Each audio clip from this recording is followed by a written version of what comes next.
తండ్రి కొన్ని మంచి మాటలు విన్నాం తండ్రి. దేవా, ఆ విన్న మాటలు తండ్రి మేము మర్చిపోకుండా మా హృదయాన్ని భద్రపరుచుకునే భాగ్యాన్ని మాకు ఇవ్వండి తండ్రి. ఇప్పుడు నేను నిలబడగా తండ్రి మీ పిల్లలకు తండ్రి ఎటువంటి విధంగా బోధించాలో, ఇదిగో తండ్రి ఎటువంటి విధంగా ప్రకటించాలో దానికి తగిన రీతిగా తండ్రి సమయోచితమైన జ్ఞానాన్ని నాకు ఇవ్వండి తండ్రి. వినే మీ పిల్లలు తండ్రి దానిని విడిచిపెట్టేవారై ఉండగా తండ్రి వాక్య ప్రకారం ప్రవర్తించే వారి ఉండటానికి మీ కృప సహాయం దయచేయండి తండ్రి. సమస్త పరిస్థితులను మీ చేతులకు అప్పచెప్తాను తండ్రి. తండ్రి మీరు ప్రతి పరిస్థితిని మీరు ఎరిగి ఉన్నారు తండ్రి. కాబట్టి తండ్రి మీ చిత్తానుసారంగా మేము అందరం బ్రతకడానికి మీ కృప మాకు సహాయం దయచేయమని తండ్రి. త్వరలో నా క్రీస్తు ప్రభువుల వారి పేరిట అడిగి వేడుకున్నాం మా కన్న తండ్రి. ఆమేన్. ప్రభునామని బట్టి మీ అందరికీ వందనాలండి. ఏమండి, పోయిన వారం మనం విశ్వాసులు రక్షణ పొందిన నీవు రక్షణ పొందుట అవసరమా అని పోయిన వారం మనం నేర్చుకున్నామండి. రక్షణ పొందిన వారు మరలా రక్షణ పొందడం అవసరం అంటే పొందడం అవసరం అని మనం నేర్చుకున్నామండి. ఎలా అంటే మన ఫర్ ఎగ్జాంపుల్ ఎపిసి సంఘాన్ని తీసుకున్నట్లయితేనండి, వారి క్రియలన్నీ బాగున్నాయండి. వారి క్రియలన్నీ బాగున్నాయి కానీ నీలో ఒకటి తప్పు తక్కువైంది, ఒక తప్పు నీ మీద మోపుచున్నానని చెప్పాడండి దేవుడు. యేసుక్రీస్తు ప్రభువుల వారు చెప్పడం జరిగిందండి. ఏంటండి ఆ తప్పు అంటే నీలో ప్రేమ తక్కువైందని చెప్పడం చూపించారండి ఆ రోజు ఫస్ట్ రోజు. తర్వాత ఇంకో సంఘాన్ని మనం తీసుకున్నామండి. తుయతైర సంఘానికి వెళ్ళేటప్పటికి తుయతైర సంఘం అన్ని లక్షణాలు బాగానే ఉన్నాయమ్మ, నీలో మొదటి క్రియలు నీ తర్వాత క్రియల కన్నా మంచిగానే ఉన్నాయని చెప్తూ నీలో జారత్వం ఉంది కాబట్టి దాన్ని తగ్గించుకోమని చెప్పారండి. అదేవిధంగా విగ్రహాలకు అర్పించిన వాటిని నువ్వు తింటున్నావని కూడా చెప్పారండి. అదే సంఘంలో ప్రవక్త్రి అనే ఒక ఆమె ఉంది. ఆమె మాటలు విని మీరు ఆమె వైపు బోధకులుగా మారిపోయారు. ఆమె చెప్పే మాటలు మీరు వింటున్నారు కాబట్టి మిమ్మల్ని మీరు సరి చేసుకోకపోతే ఏం చేస్తాను అన్నాడండి దేవుడు, చంపేస్తాను అన్నాడండి. మీరు మారితే సరే, లేకపోతే ఏం చేస్తాను అన్నాడండి, చంపేస్తానని చెప్పడం అనేది జరిగిందండి. ఏమండి, ఈరోజు పాఠం చెప్పే ముందుగా ఫాదర్స్ డే కదండి. ఫాదర్లు చాలా కష్టపడతారండి పిల్లల కోసం అండి, భార్య కోసం, పిల్లల కోసం చాలా కష్టపడతారండి. ఏమండి, పనికి వెళ్తే పని చేస్తారండి, పనిలో వానరులతో తిట్లు తింటారండి, వానరులతో తిట్లు తింటారండి. ఇంటికి వచ్చిన తర్వాత భార్య పిల్లలతో కూడా తింటారండి. నిజమండి. ఒక మిడిల్ క్లాస్లో ఉన్న పరిస్థితి చెప్తున్నానండి. పని చేయడానికి సరైన బలం ఉండదండి. పని చేయడానికి సరైన బలం ఉండదు. ఎందుకంటే వీళ్ళు మిడిల్ క్లాస్లో ఉన్నారు కాబట్టి సరైన ఆహార పదార్థాలు కూడా తీసుకోలేరండి. అక్కడికి వెళితే పని సరిగ్గా చేయలేదని వానరు తిడతారు. ఎక్కడికి వస్తే తల్లిదండ్రులు, ఇది పిల్లలు, భార్య ఎందుకు తిడతారంటే వీరి యొక్క అవసరతలు సరిగ్గా తీర్చలేదనండి. పిల్లలకు కావాల్సిన అవసరతలు తీర్చలేదని పిల్లలు తిడతారు. భార్యకి కావాల్సిన అవసరతలు భార్య తీర్చలేదు, భర్త తీర్చలేదని భార్య తిడుతుందండి. వాస్తవానికి ఎటు తిరిగినప్పుడు కూడా భర్తకి అన్ని కష్టాలు వస్తాయండి. చెట్లున్న పళ్ళకే పళ్ళున్న చెట్లకే రాళ్ల దెబ్బలు అన్నట్టు కుటుంబాన్ని ఎంత శుభ్రంగా చూసుకున్నప్పుడు కూడా తండ్రి ఎంత శుభ్రంగా చూసుకున్నప్పటికి కూడా తండ్రికే కష్టాలన్నీ వస్తాయండి. ఎవరైనా అప్పులలో వచ్చినా సరే తండ్రిని అడుగుతారండి, నిలదీసి అడుగుతారండి. భార్యని ఎవరు అడగరండి. కానీ అన్ని కష్టాలు ఓర్చుకుంటూ తండ్రి ఏం చేస్తాడండి, తన పిల్లలను ముందుకు కష్టపడి పెంచుకుంటూ వస్తాడండి. కాబట్టి అటువంటి తండ్రులకి పిల్లలు ఎలా ఉండాలండి, విధేయులుగా ఉండాలండి, తండ్రి మాట వింటూ ఉండాలండి. కాబట్టి హ్యాపీ ఫాదర్స్ డే అందరికీ అండి. మొన్న మదర్స్ డే చెప్పుకున్నాం కదండి, ఈరోజు ఫాదర్స్ డే అండి. సరే, వాక్యంలోకి వెళ్ళిపోదామండి. ఈరోజు పోయిన వారం విశ్వాసిగా ఉన్న నువ్వు మారకపోతే ఏం చేస్తానన్నాడు దేవుడు? చంపేస్తానన్నాడండి. సంఘంలో ఉండి అన్నీ తెలిసినా సరే మారకపోతే చంపేస్తాను అన్నాడండి. ఇప్పుడు విశ్వాసులు పాపములను ఒప్పుకోవాలా? విశ్వాసులు పాపములను ఒప్పుకోవాలా? ఏమండి, బాప్తిసం పొందక ముందు ఒక సందర్భంలో చెప్తారు కదండి, మీరు మీ తండ్రి యొక్క అపవాది సంబంధులు, మీరు మీ తండ్రి యొక్క అపవాది సంబంధులు. దేవుని వాక్య ప్రకారం ప్రవర్తించిన వారు కూడా అపవాది సంబంధులేనండి. బాప్తిసం పొందినంత వరకు అపవాది సంబంధులు, బాప్తిసం పొందిన తర్వాత కూడా వాక్య ప్రకారం ప్రవర్తించకపోతే ఎవరి సంబంధులండి? అపవాది సంబంధులండి. దేవుడు చెప్తాడు కదండి యోహాను సువార్తలో, యేసుప్రభుల వారి సందర్భంలో, తను ఎందరు అంగీకరించిరో వారికి అందరికీ అనగా తన నామమందు విశ్వాసం ఉంచిన వారికి దేవుని పిల్లలగుటకు ఏం చేశాడంటండి? దేవుడు అధికారం ఇచ్చేసాడంటండి. ఏమండి, బాప్తిసం పొందిన తర్వాత మనం అందరం ఏమైపోయామండి? దేవుని పిల్లలం అయిపోయామండి. మరి ఈ దేవుని పిల్లలు తప్పు చేసే అవకాశం ఉందా లేదా అంటేనండి, అవకాశం ఉందండి. అవకాశం ఉందని మనం చాలా సందర్భాల్లో నేర్చుకున్నామండి. ఇకపోతే మన ఇళ్ళలో పిల్లలు ఉన్నారండి. మన ఇంట్లో పిల్లలు ఉన్నారు. పిల్లలు ఏదో చిన్న తప్పు చేసి తండ్రి దగ్గరికి వచ్చి, తండ్రి నేను తప్పు చేశాను, నాన్న తప్పు చేశానని అడుగుతారు, అడగరండి. ఏదో మనం ఒక 10 రూపాయలు ఇచ్చాం వాళ్ళకి, వాళ్ళు తీసుకురాలేదు, ఎక్కడో పోగొట్టేశారండి మనకి. నాన్న ఇలా పోయి, నాన్న నన్ను సారీ క్షమించండి నాన్న అడుగుతారు, అడగరండి. అడుగుతారు, అడగరండి.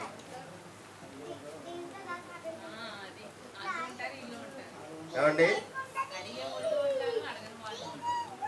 అంటే ఎందుకు నేను 2 సార్లు అడిగానండి? వాయిస్ రావట్లేదండి, అంటే కనెక్ట్ అవ్వట్లేదండి. ఏమండి, బైబిల్ ప్రకారం మన వారానికి వచ్చే సంఘం ఒక రోజు అండి. ఆ ఒక్కరోజు కూడా వాక్యాన్ని మనం సరిగ్గా వినకపోతే ఏమవుతుందండి? అపవాది తీసుకెళ్ళి అగ్నిగండంలో పడేస్తాడండి. తీసుకెళ్ళి అపవాది తన వెనకాల లాక్కెళ్ళిపోతాడండి. కాబట్టి అండి, అడుగుతారు పిల్లలు ఏం చేశారంటే, తప్పు చేసినప్పుడు నాన్న నేను తప్పు చేశాను క్షమించండి నాన్న మీరు అన్నట్టు అడిగే వాళ్ళు ఉంటారు, అడగని వాళ్ళు కూడా ఉంటారండి. కానీ అడుగుతారు అనుకుందాం కాసేపు అండి.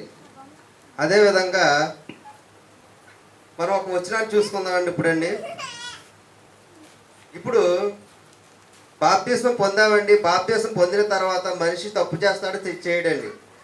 విశ్వాసి అన్న అతను తప్పు చేస్తాడు, చేయడండి. చేస్తాడు తప్పు అనేది అంటే విశ్వాసం నుండి పడిపోయే అవకాశం ఉంటుందా? ఉండదండి. ఉంటుందండి. విశ్వాసం నుండి పడిపోయే అవకాశం అనేది ఉంటుందండి. వీళ్ళు ఏమంటున్నారంటేనండి, ఆల్రెడీ మనం బాప్తిస్మం తీసుకున్నాం కదా, బాప్తిస్మం తీసుకున్న తర్వాత మన పాపాలన్నీ కడగబడ్డాయి, కడగబడిన తర్వాత మరలా తండ్రి నా పాపాలను క్షమించు తండ్రి అని తండ్రి దగ్గరికి వచ్చి ఒప్పుకోవడం ఏంటని అడుగుతున్నారండి. ఏమండి, ఇక్కడ ఒకసారి చూద్దామండి వచనాలండి. ఒకసారి 1వ యోహాను పత్రిక అండి, యోహాను రాసిన మొదటి పత్రిక అండి, 1వ అధ్యాయం 9వ వచనమండి. నేను చదువుతానండి. మన పాపములను మనం ఒప్పుకొని ఎడల, ఏమండి ఏంటండి, మన పాపములను మనం ఒప్పుకొని ఎడల ఆయన నమ్మదగిన వాడును నీతిమంతుడును గనుక ఆయన మన పాపములను క్షమించి సమస్త దుర్నీతి నుండి మనలను పవిత్రులుగా చేయును. ఏమండి, మన పాపములు మనం ఒప్పుకొని ఎడల, ఏమండి ఇది ఎవరికి రాస్తున్నాడండి? మన పాపాలు మనం ఒప్పుకోవాలనండి. కొంతమంది ఏమంటారంటే, ఇది విశ్వాసులకు కదా అవిశ్వాసులకు రాశారు, వాళ్ళు బాప్తిసం పొందని వారు, వీళ్ళు బాప్తిసం పొందని వారు కాబట్టి వారి యొక్క పాపాలు ఒప్పుకోవాలని అంటున్నారండి. వాస్తవానికి ఈ పత్రిక యోహాను గారు రాసిన పత్రిక, మొదటి పత్రిక ఎవరికి రాస్తున్నారండి చూసుకున్నట్లయితేనండి, 1వ అధ్యాయమే చూసుకుందామండి. కొన్ని ఇన్ఫర్మేషన్ చూసుకుందామండి. 1వ అధ్యాయంలోనే 3వ వచనమండి. మాతో కూడా మీకును సహవాసం కలిగినట్లు మేము చూచిన దానిని వినిన దానిని మీకును తెలియజేయుచున్నాము. మన సహవాసం అయితే తండ్రితో కూడాను మన కుమారుడైన యేసుక్రీస్తుతో కూడాను ఉన్నది. ఏమండి, మన సహవాసం తండ్రితో కూడాను ఆయన కుమారుడైన యేసుక్రీస్తుతో కూడా అంటండి. తండ్రితో కూడా కుమారుడితో కూడా సహవాసం ఎవరికి ఉంటుందండి? విశ్వాసులకు ఉంటుందా, అవిశ్వాసులకు ఉంటుందండి? విశ్వాసులకే ఉంటుందండి. అదేవిధంగా 6వ వచనం అండి, ఆయనతో కూడా సహవాసం గలవారమని చెప్పుకొని చీకట్లో నడిచిన ఎడల మనం అబద్ధం ఆడుచు సత్యమును జరిగించకుందుము. అయితే ఆయన వెలుగులోనున్న ప్రకారం మనమును వెలుగులో నడిచిన ఎడల మనము అన్యోన్య సహవాసం గలవారమే ఉంటామంటండి. ఏమండి అంటే విశ్వాసంతో దేవుడు చెప్తున్నాడండి, వెలుగులో నడిస్తే నువ్వు ఏం చేస్తారంటండి? అన్యోన్య సహవాసం గలవారమే ఎందుము. అప్పుడు ఆయన కుమారుడైన యేసుక్రీస్తు ప్రతి పాపము నుండి మనలను పవిత్రులుగా చేయును. మనము పాపం చేయవారని మనం చెప్పుకొని ఎడల మనలో మనమే మోసపుచ్చుకుందుము, మరియు మనలో సత్యం ఉండదు. ఏమండి ఇది ఎవరికి రాస్తున్నారండి? విశ్వాసులకే రాస్తున్నాడు. మనం నేర్చుకుందామండి. ఇంకొంచెం వచ్చిన వాళ్ళు చూసుకుందామండి. 2వ అధ్యాయం 12వ వచనమండి, చిన్నపిల్లలారా ఆయన నామమును బట్టి మీ పాపములు క్షమించబడినవి గనుక మీకు వ్రాయచున్నాను. ఏమండి ఆయన నామమును బట్టి మన పాపాలు ఎప్పుడు క్షమించబడ్డాయండి? ఎప్పుడైతే మన బాప్తిస్మం తీసుకున్న వెంటనే ఏం జరిగిందండి? మన పాపాలు అనేవి కడగబడ్డాయి అంటే క్షమించబడ్డాయి. అంటే క్షమించబడిన వారు విశ్వాసులు అవిశ్వాసులండి. అంటే విశ్వాసులకి వ్రాస్తున్నట్లుగా మనం చూడవచ్చండి. ఇంకా 14వ వచనం ఇంకో కింద చూస్తుంటే 13వ వచనం, తండ్రులారా మీరు ఆది నుండి ఉన్నవానిని ఎరిగి ఉన్నారు గనుక మీకు వ్రాయిచున్నాను. యవనస్తులారా మీరు దుష్టుని జయించి ఉన్నారు గనుక మీకు వ్రాయిచున్న. దుష్టుని జయించేది ఎవరండి? విశ్వాసులే జయించగలరండి. సంఘంలోని బలముగా వాక్యం చేత వాడబడుతున్న వారు మాత్రమే దుష్టుని జయించగలరండి. గనుక మీకు వ్రాయిచున్నాను. చిన్నపిల్లలారా మీరు తండ్రిని ఎరిగి ఉన్నారు కనుక మీకు వ్రాయిచున్నాను. ఇలా చదువుకుంటూ పోతేనండి 15వ వచనానికి వచ్చేసరికండి, ఈ లోకమునైనను లోకంలో ఉన్న వాటినైనను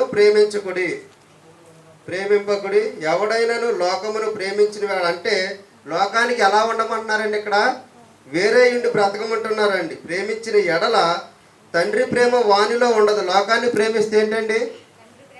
తండ్రి ప్రేమ వానిలో ఉండదు. అంటే లోకాశులు బలైపోయినప్పుడు దేవుని యొక్క ప్రేమ వాని జీవితంలో అనేది ఉండదని మనకు తెలియజేయడం అనేది జరుగుతుందండి. లోకంలో ఉన్నదంతయు శరీరాశ, నేత్రాశ, జీవపడంబము. ఏమండి శరీరంలో ఉన్నది ఏంటండి? శరీరాశ అంటే శరీరము తన ఆశల కొరకు అనేక వాటిని కోరుకోవడం అండి. నేత్రాశ అంటే ఏంటండి? ఏది చూసినా కావాలనుకుంటుందండి. ఆకర్షణీయంగా ఏది కావాలనుకుంటుందండి. యాకోబు గారి ఇంటికాడ ప్రార్థన పెట్టినప్పుడు దీన్ని వివరించామండి మనం. చిప్స్ ప్యాకెట్ల మీద పిల్లలకి చిప్స్ ప్యాకెట్ల మీద ఎంత ఆకర్షణీయంగా ఉంటుందండి. పిల్లలు చూసిన వెంటనే ఇక ఆ చిప్స్ ప్యాకెట్ కొనాలంటారు అక్కగారు చెప్పినట్టు. ఏమండి అమ్మ ఆ చిప్స్ ప్యాకెట్, ఎందుకంటే అంత ఆకర్షణీయంగా పైన తయారు చేశారండి. ఏమండి కాబట్టి ఏం చేస్తుంది? కన్ను ఏం చేస్తుందండి? నేత్రాశ.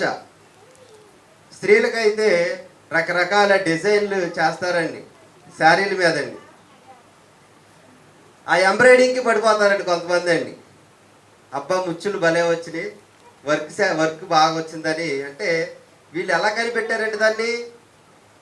నేత్రం, కంటి ద్వారా చూశారండి. నేత్రాశ వల్ల వాళ్ళకి ఏం జరిగిందంటే కోరిక కలిగింది. కాకపోతే ఇది ఏం చెప్తున్నారండి? కొన్ని నేత్రాశ అనేది శరీరాశ, నేత్రాశ, జీవపడము ఎవరి నుండి వచ్చినాయి కాదంటండి, తండ్రి వల్ల పుట్టినవి కాదంటండి. ఏమంటే అవి లోక సంబంధమైనవి. లోకమును దాని ఆశయు గతించిపోవును కానీ దేవుని చిత్తమును జరిగించేవాడు నిరంతరం ఏం చేస్తారంటండి? నిలుచును.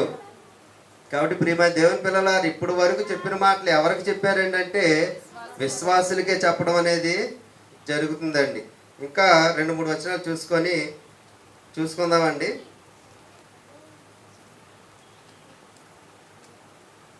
21వ వచనం అండి, 2:21. మీరు సత్యం ఎరిగిన వారైనందున నేను వ్రాయలేదు కానీ మీరు దానిని ఎరిగినందునను ఏ అబద్ధమును ఏ సత్య సంబంధి అయినది కాదని ఎరిగి ఉన్నందునను మీకు వ్రాయిచున్నాను. ఏమంటే మీరు సత్య సంబంధులు కాబట్టి మీకు వ్రాయిచున్నానని ఇక్కడ చెప్పడం అనేది జరుగుతుందండి. 25వ వచనం అండి, నిత్య జీవం అనుగ్రహించిననే ఆయనే తానే మనకు చేసిన వాగ్దానము. మిమ్మల్ని మోసపరచు వారిని బట్టి ఈ సంగతులు మీకు రాయిచున్నాను. అయితే ఆయన వల్ల మీరు పొందిన అభిషేకం మీలో నిలుచున్నది. అభిషేకం ఏంటంటే ఆయన వల్ల పొందిన అభిషేకం ఏంటండి? బాప్తిస్మం. అభిషేకం కొంతమంది ఏం చేస్తారండి? అభిషేకించాలంటారండి. దేవుని చేత మేము అభిషేకించబడ్డాం అంటారండి. ఏమండి, బాప్తిస్మం తీసుకున్న తర్వాత అందరూ అభిషేకింపబడినట్టే, కానీ ప్రత్యేకంగా నేను దేవుని చేత అభిషేకింపబడిన దైవజనుడు అని గొప్పగా చెప్పుకుంటారండి. రాత్రి మా ఊర్లో పుట్టినరోజు జరిగిందండి. పుట్టినరోజు జరిగితే అక్కడికి పాస్టర్ గారు వచ్చే ప్రార్థన చేయాలంటండి. ఏమండి, పిల్లల పుట్టినరోజులకి తల్లిదండ్రులు చేస్తే సరిపోదండి ప్రార్థన అండి. అంటే వారి మీద వారికి నమ్మకం లేదండి. అవునా కాదండి? తండ్రి నా ప్రార్థన వింటాడు, నా పిల్లలకి మేలు చేస్తాడని తెలివి వాళ్ళకి లేదండి. అంటే వాళ్ళ మీద వాళ్ళకి నమ్మకం అనేది లేక ఎలా తయారయ్యారంటేనండి, ఆయన వచ్చే చెయ్యాలని అని ఒక ఉద్దేశాన్ని కలిగి ఉన్నారండి. అంటే ఇక్కడ ఎవరు అభిషేకింపబడ్డారండి? అందరం అభిషేకింపబడిన వారం అండి దేవుని చేత. ఎప్పుడైతే మనం బాప్తిస్మం తీసుకున్నాం అప్పుడు అందరం ఏం చేయబడతామండి? పరిశుద్ధాత్మ దేవుడు మనలోకి ఏం చేస్తాడండి? ప్రవేశిస్తాడండి. 3వ అధ్యాయం అండి.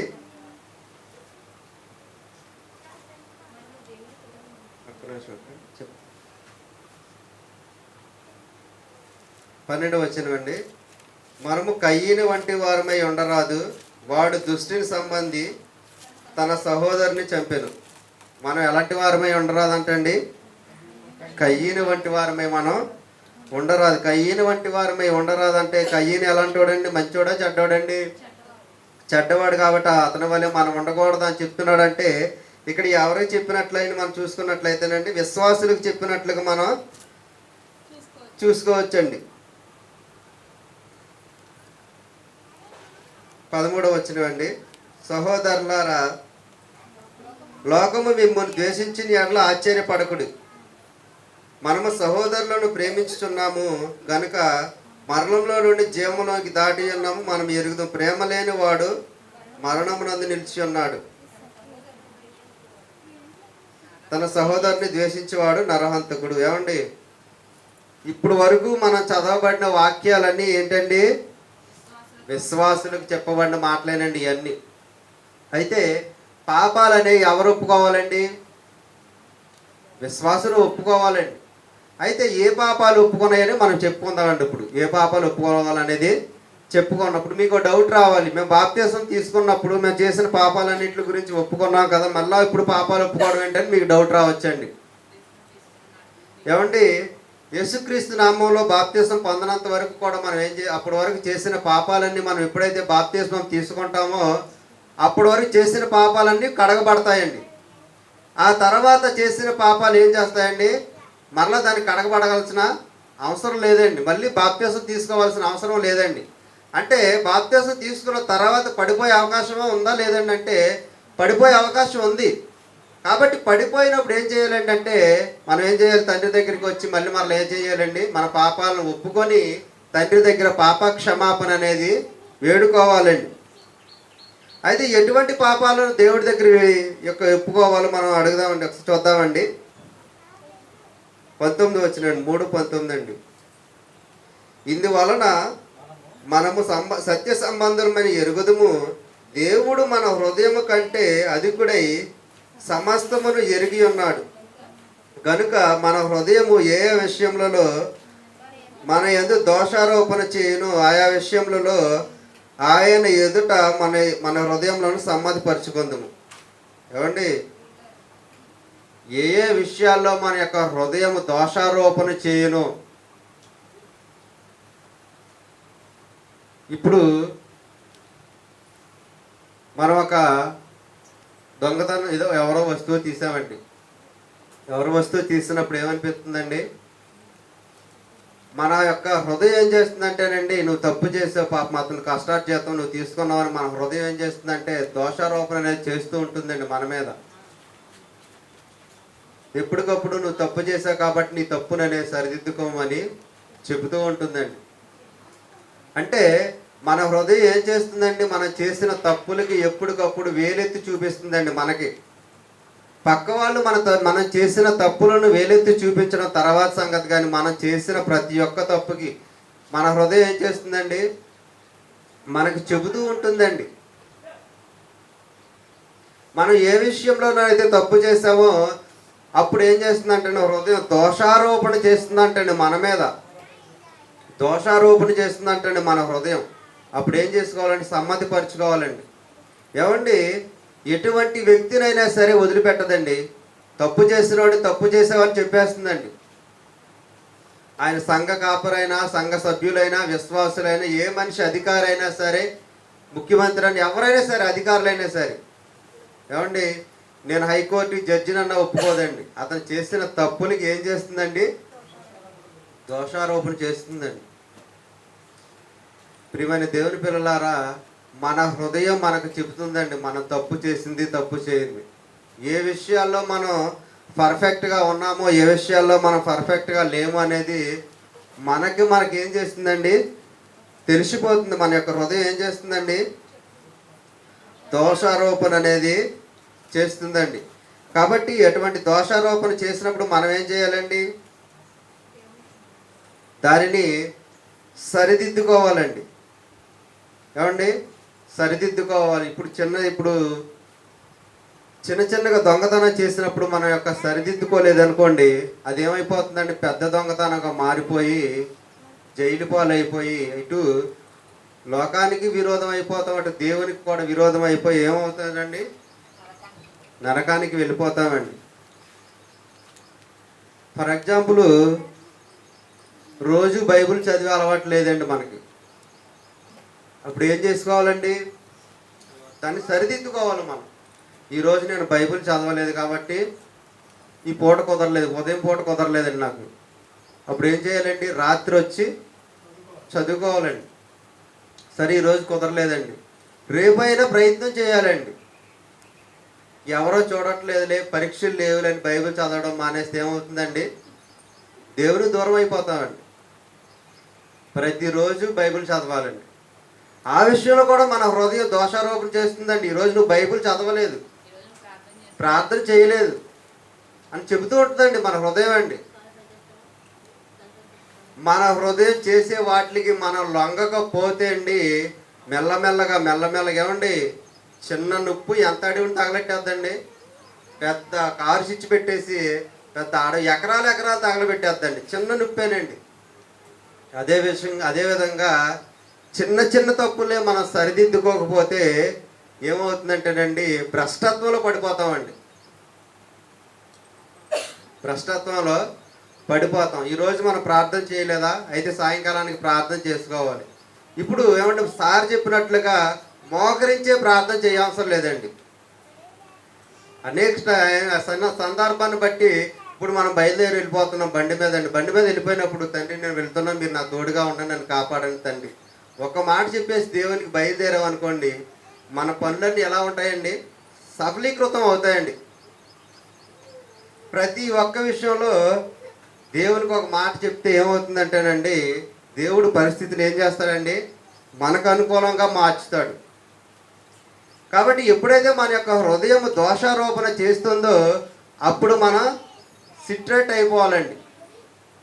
మరలా తప్పు చేయకుండా ఉండడానికి మనం ఏం చేయాలండి, జాగ్రత్త పడాలి. అటువంటి జాగ్రత్త లేకపోతే ఏమైపోతామండి, నరకానికి వెళ్ళిపోతామండి. ఇస్కరియోతు యోధా విషయంలో అదే జరిగిందండి. డబ్బు సంచి తన దగ్గర ఉందండి. ఏమంటే బోర్ కొడుతున్నా మెసేజ్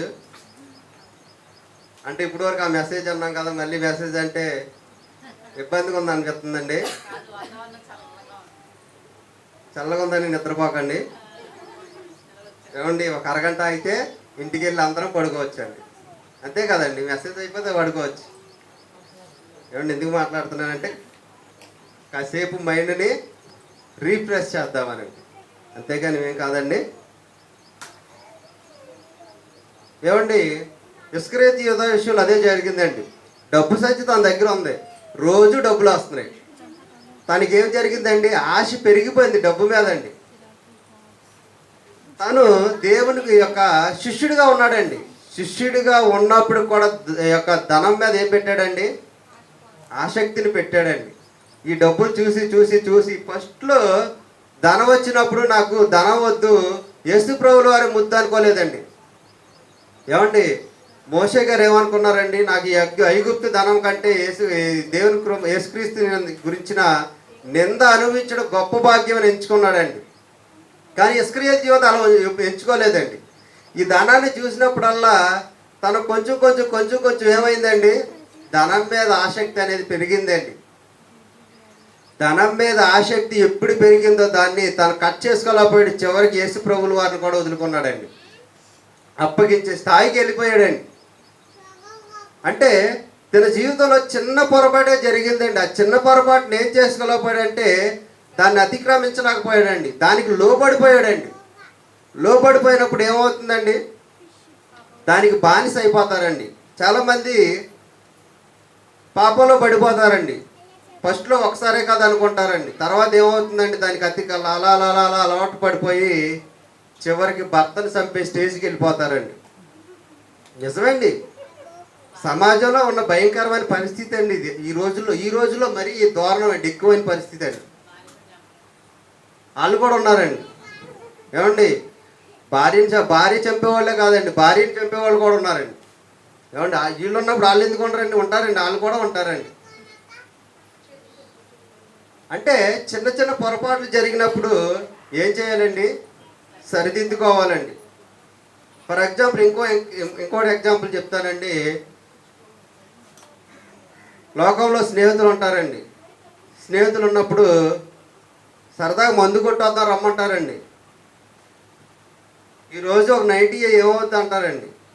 ఏమండి, వాళ్ళు 90 వేయమన్నారని మనం అయితే ఏమైపోతామండి? రేపు పొద్దున 90 అవుద్ది. నైట్కి లేట్గా వస్తామండి ఇంటికండి. Night late అయిపోద్దండి. ఎందుకంటే ఇటు తాగి ఎక్కడ పడిపోతాడో ఆడికి తెలియదండి. అంతే కదండి. వాళ్ళ వల్ల భార్య పిల్లలు అందరూ ఏమైపోతారండి? సర్వనాశనం అయిపోతారండి. ఒక్క 90 చేసిన తప్పు 90తోనే మార్చుకోవాలి. అక్కడ నుండి మార్చుకోకపోతే ఏమైపోతుందండి? ఫుల్గా తాగి రోడ్డున పడి వారి యొక్క జీవితాలు అనేవి రోడ్డున పడతాయండి. అతను చేసిన ఒక్క పొరపాటు వల్ల ఇటు భార్య అటు పిల్లలు ఇద్దరు కూడా ఏం పడతారండి? రోడ్డు మీద పడతారండి. తెలివిగల స్త్రీ అయితే ఏం చేసుకుంటుందండి? భర్తని పక్కన పెట్టేసి ఈమెయినా కష్టపడి పని చేస్తుందండి. అయినప్పటికీ కూడా ఈమెను కూడా కుదురుగా ఉన్నవాడండి భర్త. అతను పని చేయకపోగా సాయంకాలానికి వచ్చేసరికి భార్యను ఏమో అడుగుతాడండి? డబ్బులు అడుగుతాడండి. రోజు మేము వింటూనే ఉన్నామండి. మా చుట్టుపక్కల ఏరియాలోనండి పనికి వెళ్తాడు, ఫుల్గా తాగేస్తాడని తెచ్చుకున్న డబ్బులు ఆ రోజుతో అయిపోతాయండి. తర్వాత లేనప్పుడు తన భార్యని కొట్టడం తిట్టడం కూడా చేస్తాడండి ఇచ్చేవరకండి. తను ఎన్ని దెబ్బలని తింటుందండి? కొన్ని దెబ్బలు తిని తన దగ్గర దాచుకున్న పప్పు డబ్బాలోనో ఉప్పు డబ్బాలో దాచి తీసుకొచ్చి ఇస్తుందండి. ప్రియమైన దేవుని పిల్లలారు, ఎందుకు చెప్తున్నానంటేనండి, ఈ మాటలో మనలో చిన్న చిన్నవి పొరపాట్లు జరిగినప్పుడు ఏం చేయాలంటేనండి, దాన్ని ఏం చేయాలండి? అక్కడితో కట్ చేసుకోవాలండి. అక్కడితో కట్ చేసుకోకపోతే ఏమవుతుందంటేనండి, అది పెరిగి పెరిగి పెరిగి పెరిగి ఏమవుతుందంటే మనల్ని నరకంలోనికి తీసుకెళ్ళే ప్రమాదం ఉందని చెప్పడం జరుగుతుందండి. ఇకపోతేనండి, ఇప్పుడు మనం బాప్తిస్మం తీసుకున్నామండి. బాప్తిస్మం తీసుకున్న తర్వాత తప్పు చేసామండి. తప్పు చేసిన తర్వాత మళ్ళీ బాప్తిస్మం తీసుకోవాలండి? ఇంకా అవసరం లేదండి. పాపక్షమాపణ దేవుడి దగ్గర కోరితే సరిపోతుందండి. అయితే ఒక సందర్భంలో ఏం జరిగిందంటేనండి, తప్పు చేసినా సరే కాళ్ళు కడుక్కోమన్నారండి ఒక సందర్భంలోనండి. అంటే స్నానం చేసిన వాడు కాళ్ళు కడుక్కుంటే సరిపోతుంది, మరలా స్నానం చేయవలసిన అవసరం లేదండి. ఒకసారి చూద్దామండి. పాత నిబంధన కాలంలో అండి, నిర్గమాకాండం అండి 30వ అధ్యాయం అండి. ఇప్పుడు మనం పాపం చేసామండి. పాపం చేసిన తర్వాత మరలా మన బాప్తిస్మం తీసుకోవాల్సిన అవసరం లేదండి. ఏమండి, అంటే ఏం చేస్తే సరిపోతుందండి? కాళ్ళు కడుక్కుంటే సరిపోతుంది. చేతులు కాళ్ళు తప్పు చేసిన తర్వాత కాళ్ళు చేతులు కడుక్కుంటే సరిపోతుంది. ఆ యొక్క కాళ్ళు చేతులు దేనితో కడుక్కోవాలి, ఎలా కడుక్కోవాలో ఇప్పుడు నేర్చుకుందామండి. తప్పు చేసినోడు మరలా బాప్తీసం తీసుకోకుండా ఏం చేస్తే సరిపోతుందో ఇప్పుడు మనం తెలుసుకుందామండి. నిర్గమాకాండం 30 అధ్యాయం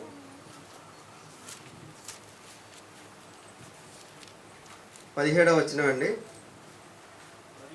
మరియు యెహోవా మోషేతో ఇట్లా నేను చదువుతానండి. ఇట్లా నేను కడుగు కొనుటకు నీవు ఇత్తడితో దానిని ఒక గంగాళమును ఇత్తడి పీఠం చేసి ప్రత్యక్ష గుడారమునకు బలిపీఠమునకు నడుము దానిని ఉంచి, దేనికి నడుము ఉంచాలంటండి? ప్రత్యక్ష గుడారమునకు బలిపీఠమునకు దాని నడుము ఉంచి నీళ్లతో నింపవలను. ఆ నీళ్లతో అహరోనును అతని కుమారులను తమ చేతులను కాళ్ళను కడుక్కొనవలను. ఏమండి, ఇక్కడ బలిపీఠం ఉందండి. బలిపీఠం మీద ఆ రోజు యాజకులు, ఇక్కడ అహరోను యొక్క అతని కుమారులు అంటే ఎవరండి? వీళ్ళు యాజకులు. ఈ యాజకులు ఏం చేస్తారంటేనండి, ఎవరైతే బలి అర్పిస్తారో ఆ యొక్క ఎవరైతే పాపం చేశారో వాళ్ళ నిమిత్తం వీళ్ళు పశువులు తీసుకొచ్చి వధిస్తారండి. ఎడ్లను కానీ పక్షులను కానీ వీటిని వధించినప్పుడు ఎవరైతే ఈ యాజకులుగా ఉన్నారో అహరోను కుమారులు ఎవరైతే ఉన్నారో వాళ్ళు ఏం చేయాలంటేనండి, అక్కడ బలి అర్పించారు. బలి అర్పించిన తర్వాత మరలా ఈ యొక్క దేవుని యొక్క ప్రత్యక్ష గుడారంలోని సేవ చేయడానికి వచ్చినప్పుడు ఏం చేయాలంటేనండి, అక్కడ మధ్యలో ఒక గంగాళం అనేది ఉందండి. ఇత్తడి గంగాళం అండి. ఎక్కడ మధ్యలో ఉందండి? అటు బలిపీఠానికి ఇటు ప్రత్యక్ష గుడారానికి మధ్యలో బలిపీఠ యొక్క ఇత్తడి గంగాళం అనేది ఉందండి. అక్కడ పాపాలని కడుక్కున్న తర్వాత ఇక్కడికి వచ్చి చేతులు కడుక్కోవాలండి. చేతులు కాళ్ళు కడుక్కోవాలండి. ఏమండి, మేము అక్కడ పాపాలు కడిగేసుకున్నాం కదా, మా పాపాలను మేము వధించేసి యొక్క బలి అర్పించి మా పాపాలను కడుక్కున్నామంటే కుదరదండి. ఇక్కడికి వచ్చి మరలా ఏం చేయాలండి, అక్కడ పాపాలు అర్పించారు. అర్పించినప్పుడు కూడా ఏం చేయమంటున్నారండి?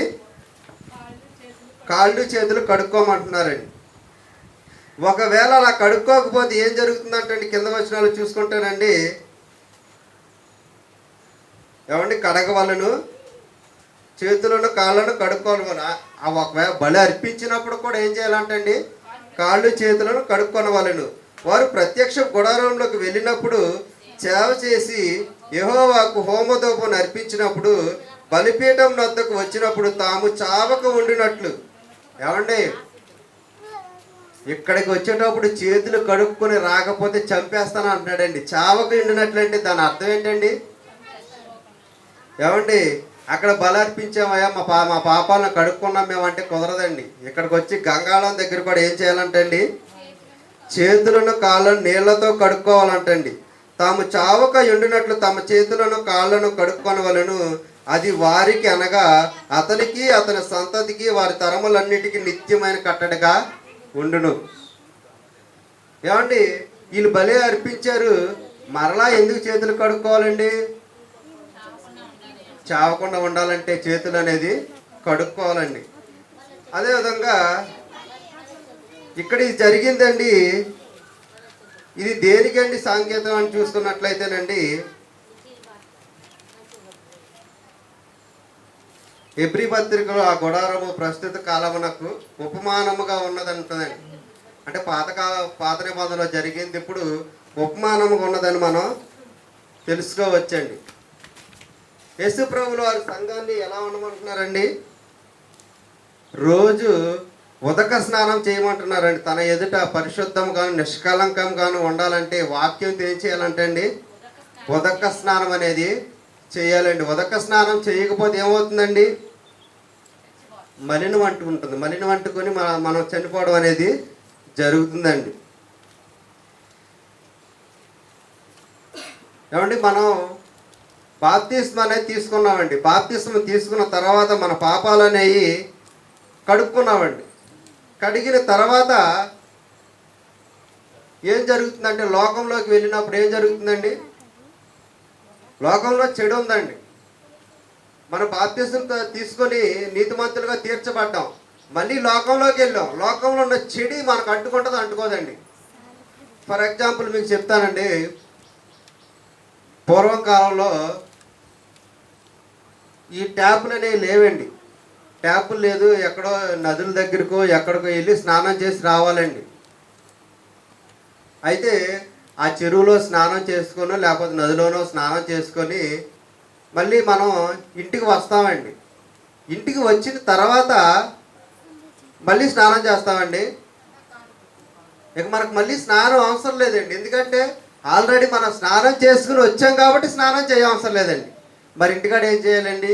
వచ్చిన తర్వాత మధ్యలో వస్తుంటే దుమ్ము అంటుకుంటుంది. ఎలాగైనా కాళ్ళు చేతులు అనేవి శుభ్రంగా కడుక్కోవాలండి. అంటే మనం ఆల్రెడీ బాప్తిస్మం పొందిన తర్వాత లోకంలో మలినం అనేది ఉంది, చెత్త అనేది ఉంది, మురికి అనేది ఉంది, ధూళి అనేది ఉంది. కాబట్టి మనం ఏం చేయాలంటేనండి, బాప్తిస్మం పొందిన మనం మరలా బాప్తిస్మం పొందాల్సిన అవసరం లేదండి.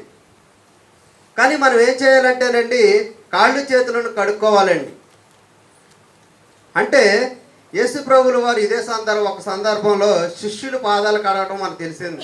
ఒకసారి ఆ సందర్భాన్ని చూద్దామండి. అసలు యేసు ప్రభువుల వారు శిష్యుల పాదాలు ఎందుకు కడగాల్సి వచ్చిందో చూద్దామండి ఒకసారి అండి. యోహాను సువార్త 13 అధ్యాయం.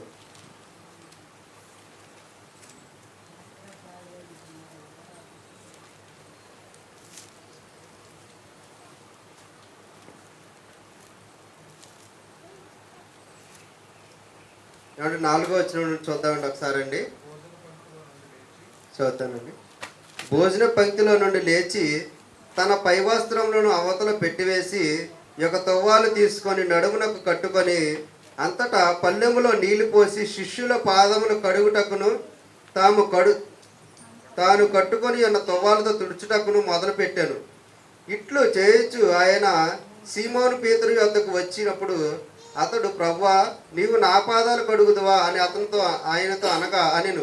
అందుకు యేసు, నేను చేయుచున్నది ఇప్పుడు నీకు తెలియదు కానీ ఇక మీదట తెలుసుకుందువని అతనితో చెప్పగా, పేతురు, నీవెన్నడను నా పాదములు కడుగురాదని ఆయనతో అనెను. అందుకు యేసు, నేను నిన్ను కడగని ఎడల, జాగ్రత్తగా వినాలండి. ఇక్కడ యేసు ప్రభువుల వారు శిష్యుల పాదాలు కడగడానికి తన ఒక గిన్నెలో నీళ్లు పోసుకున్న తర్వాత యొక్క నడువునికి తుండు కట్టుకొని శిష్యుల పాదాలు కడగడానికి రెడీగా ఉన్నారండి. ఇక్కడ ఈ సందర్భం రెడీగా ఉన్నప్పుడు సీమోను పేతురు వచ్చి, ప్రభువా, నువ్వు నా పాదాలు కడగడం ఏంటి ప్రభు అని అడిగినప్పుడు యేసు ప్రభువుల వారు అంటున్న మాట ఏంటంటేనండి, నేను నీ పాదాలు కడగపోతే ఏం జరుగుతుందో ఒకసారి చూద్దామండి. యేసు ప్రభువుల వారు కానీ సీమోను పేతురు పాదాలు కడగకపోతే ఏమండి 8వ వచనం అండి, నా పాదాలు కడుగుదు అని ఆయనతో అనెను. అందుకు యేసు, నేను నిన్ను కడగని ఎడల నాతో నీకు పాలు లేదనెను. ఏమండి, యేసు ప్రభువుల వారి శిష్యులు పాదాలు కడగకుని ఎడల ఏం లేదంటండి, పాలు అనేది లేదు. సీమోను పేతురు, ప్రభువా, నా పాదములు మాత్రమే కాక నా చేతులు నా తలను కూడా కడుగుమని ఆయనతో చెప్పాను. యేసు అతన్ని చూచి, స్నానం చేసినవాడు, ఏమండి జాగ్రత్తగా, స్నానం చేసినవాడు పాదములు తప్ప మరి ఏమీ కడుక్కొనక్కరం లేదు, అతడు కేవలము పవిత్రుడు. మీరును పవిత్రులు కానీ మీలో అందరూ పవిత్రులు కారనెను. ఏమండి, యేసు ప్రభువుల శిష్యులు పాదాలు కడుగుతున్నారండి.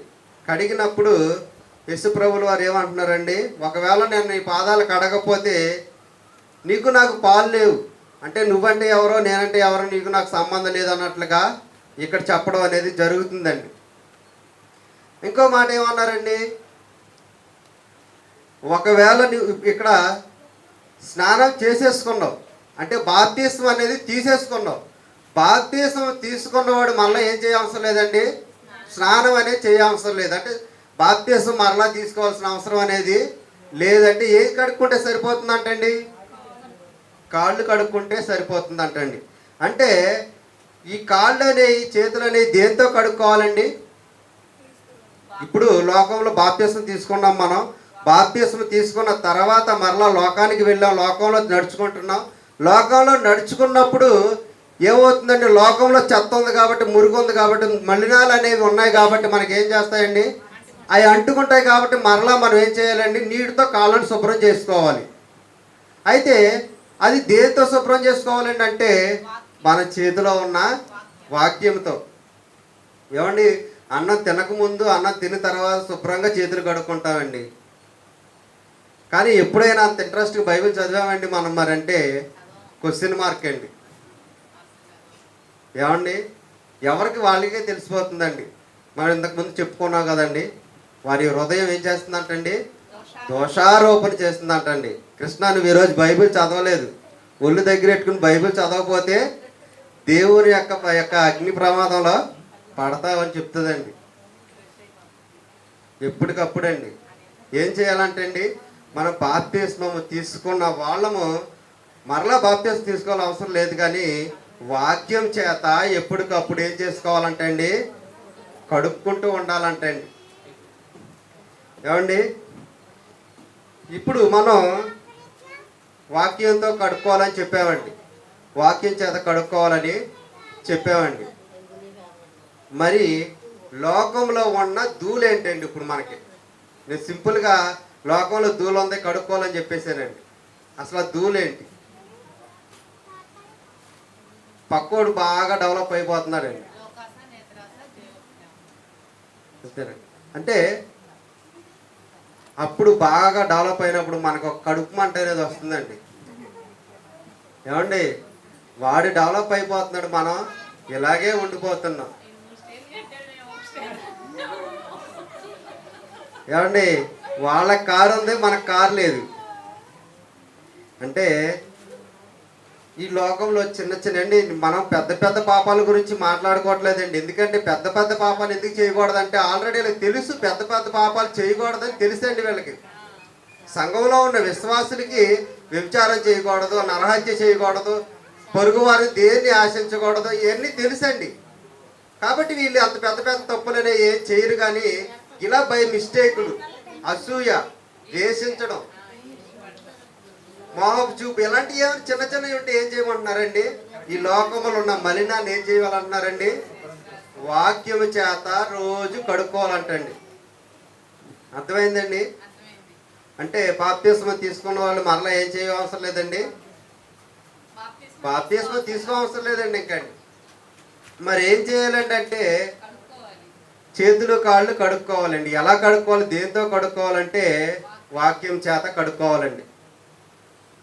అసలు స్నానం అంటే ఏంటండి? బైబిల్ ప్రకారం తీతు పత్రికలో ఉంటుందండి. మన నెక్స్ట్ పరీక్షకి అండి, పునర్జన్మ సంబంధమైన స్నానము అంటే ఏంటండి? బాప్తిస్మం. ఒకసారి చూద్దామండి, చదవలేదక్క. తీతు పత్రిక 3వ అధ్యాయం అండి.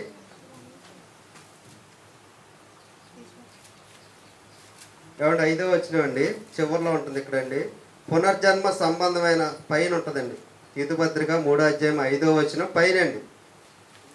పునర్జన్మ సంబంధమైన స్నానం ద్వారాను పరిశుద్ధాత్మ మనకు నూతన స్వభావం కలుగజేయటం ద్వారాను మనలను రక్షించను. ఏమండి, స్నానం అంటే ఏంటండి? పునర్జన్మ సంబంధమైన స్నానం అంటే ఏంటండి? బాప్తిస్మం. కాబట్టి పునర్జన్మ సంబంధమైన అంటే స్నానం అంటే బాప్తిస్మం తీసుకున్న మనం మరలా బాప్తిస్మం అనేది తీసుకోవాల్సిన అవసరం లేదు. కానీ ఎప్పుడైనా తప్పులు చేసినప్పుడు, ఎప్పుడైనా కాదండి, రోజు దేవుని దగ్గరికి వచ్చి ఏం చేయాలండి? తెలిసి తెలియని పాపాల నిమిత్తం దేవుని దగ్గర ఏం ఒప్పుకోవాలండి? పాపాలను ఒప్పుకోవాలండి, కడుక్కోవాలండి. ఈ పాఠం బట్టి విశ్వాసులు పాపాలను ఒప్పుకోవాలా, ఒప్పుకోకూడదండి? ఒప్పుకోవాలి. అంటే మనిషి పాపం చేస్తాడా, పడిపోయే అవకాశం ఉందా లేదంటే పడిపోయే అవకాశం ఉందండి. పడిపోయిన వెంటనే తండ్రి దగ్గరికి వచ్చి, తండ్రి నేను పాపం చేశాను తండ్రి, నన్ను క్షమించండి తండ్రి అని దేవుని దగ్గర మనం ఒప్పుకోవాలి. అలా మనం ఒప్పుకోలేని పరిస్థితిలో ఉన్నామంటే అది కొంచెంగా పెరిగి ఏమైపోతుందంటేనండి, పెద్ద పాపంగా మారిపోయి దేవుడు మనల్ని వదిలేస్తాడండి. భ్రష్టత్వంలోకి వెళ్ళిపోతామండి. ఎప్పుడైతే మనం భ్రష్టత్వంలోకి వెళ్ళిపోయామో, భ్రష్టత్వం మనకి సంక్రమించిందో, మనకి ఎలాగైపోతుంది? మన మార్గం ఎటైపోద్దండి? అపవాది కొన్న మార్గం అంటే నరకానికి వెళ్ళిపోతామండి. అదేవిధంగా ఖర్చులు కూడా అంతేనండి. ఖర్చులు కూడా కొంచెం ఖర్చులు అనేవి సరిపెట్టుకోకపోతే అప్పులు పాలైపోతామండి.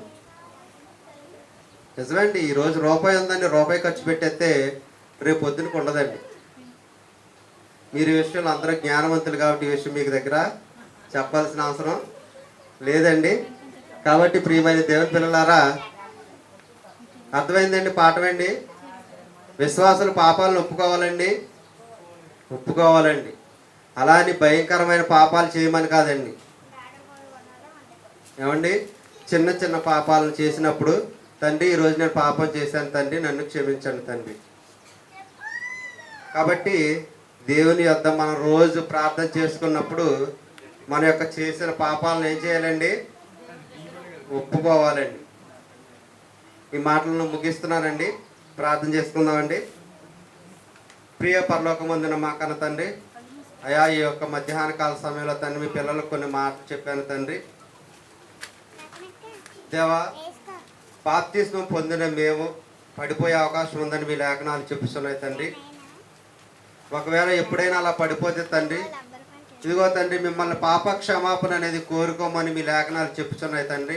నిజముగా తండ్రి, ఈ లోకం నిండా కూడా తండ్రి పాపం నిండి ఉన్నది కాబట్టి తండ్రి, పాపం అనే ఊబిలో మేము నివసిస్తుండగా తండ్రి, అటువంటి పాపాన్ని మేము అంటించుకోకుండా తండ్రి, నిరంతరం కూడా తండ్రి మీకు యథార్థవంతులుగాను, మీకు నమ్మకమైనవంతులుగాను తండ్రి, నీతివంతులుగాను జీవించడానికి మీ కృప సహాయం దయచేయండి తండ్రి. మాలో ఇంకా ఎటువంటి విధమైన పాపాలు మాలో ఉంటే తండ్రి దయతో మన్నించండి. మరలా అటువంటి పాపం జోలికి మేము పోకుండా తండ్రి, మీకు నమ్మకస్తులుగా మేము యొక్క భూమి మీద బ్రతకడానికి మా అందరికీ మీ కృప సహాయం దయచేయమని మా ప్రభువును మా రక్షకుడైన యేసుక్రీస్తు ప్రభువుల వారి పేరట అడిగి వేడుకున్నాను మా కన్న తండ్రి. ఆమేన్.